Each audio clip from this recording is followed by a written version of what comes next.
Now for our story. The afternoon train from Chicago pulled into the station in Wakefield, paused long enough to throw off the mail bags and to allow one lone passenger, a slim, attractive young woman, to alight. It was Lisa Fenner who stood uncertainly beside her suitcase as the train pulled away again.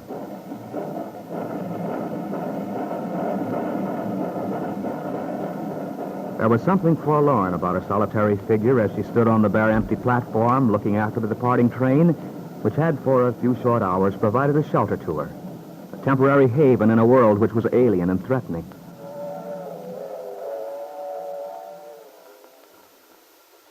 When Lisa had arrived at her destination, the Brown Palace Hotel on Wakefield's main street, she hadn't even stopped to freshen up after her journey.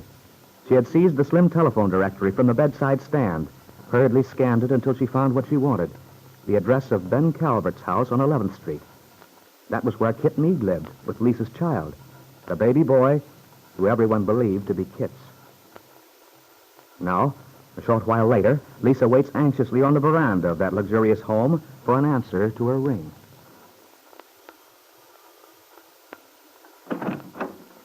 Yes, ma'am? I'd like to see Mrs. Meade. I'm sorry, but Mrs. Meade isn't here just now. Who is it, Lucy?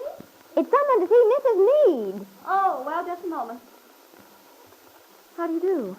I wonder if I could help you. Well, I wanted to see Mrs. Meade. Perhaps I should come back later. Well, I'm Mrs. Calvert, Mrs. Meade's stepmother.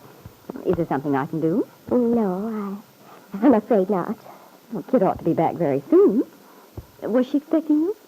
No. I'm a friend of hers from California. Oh, from California. Well, how interesting. Kit will be so pleased. That will be all, Lucy. Yes, Mrs. Calvert. Won't you come in, Mrs. Fenner? But if Kit isn't here, perhaps Oh, do come in. I'm sure Kit would never forgive me if I let you go away without seeing her. Well, I suppose I may as well wait. Well, of course. Here, let me pull this chair a little closer to the fire. You look cold. Oh, thank you, Mrs. Calvert. That fire does feel good. I imagine, since you're from California, that this weather must be rather hard to take at first. Well, I guess it is pretty cold. But I hadn't noticed it very much. I just got off the train a little while ago. And... Really? Then you just arrived in town? Well, yes. Fenner. Forgive me, Mrs. Fenner, but I'm trying to think. Kit must have mentioned your name. No, I doubt if she would. Have you known her quite some time? Yes. But she might not have mentioned me particularly.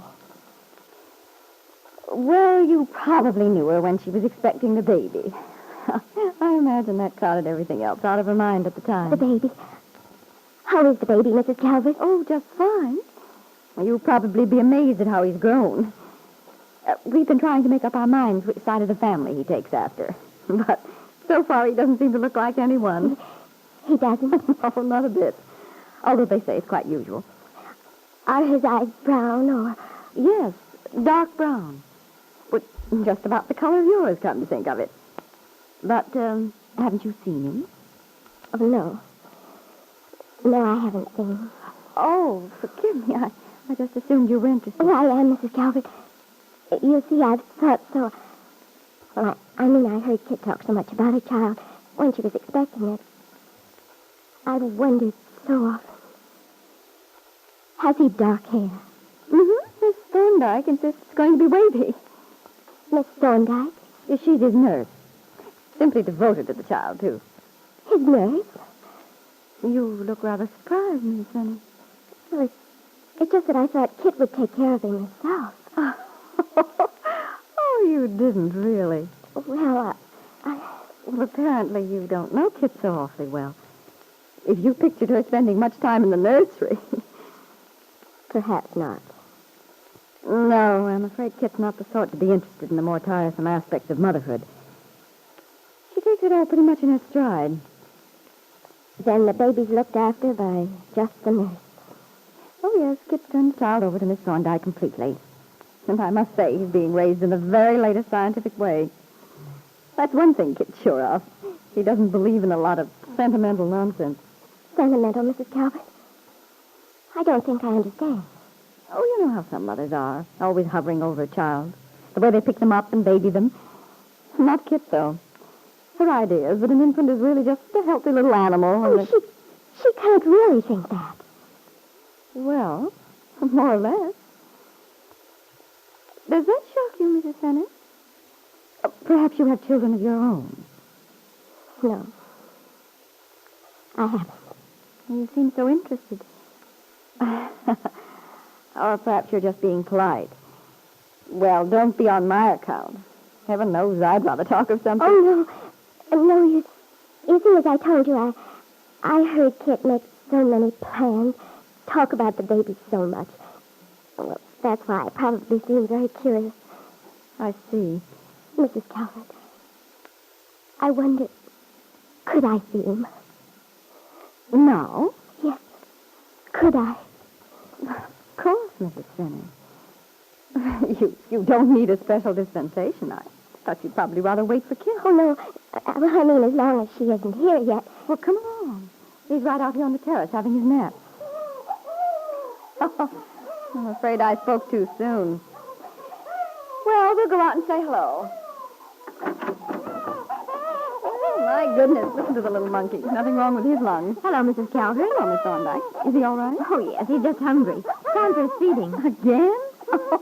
Seems every time you turn around, Mrs. Fenner, it's time to feed him again. Oh, forgive me. This is Miss Thorndyke, Mrs. Fenner. How do you do? Hello. And this is young Master Mead. Come over here, Mrs. Fenner, where you can get a good look at him. Hello there, baby. Hello. Well, for heaven's sake, you must have some magic power, Mrs. Fenner. Well, look at him. He's grinning from ear to ear. Are you smiling at me, baby? Oh, you've made a great hit with him, Mrs. Fenner. I never saw him take to anyone like that. Oh, well, I wonder if you'd make yourself at home, Mrs. Fenner. What? Well, I was just finishing up some chores. Oh, please don't let me interrupt anything. Oh, well, I have to settle up some accounts. I just can't seem to make them come out even this month. Sure you won't be too cold out here? Oh, no. I'm very comfortable. Well, all right, then. I won't be long. And if Kit comes, I'll send her out right away. Thank you.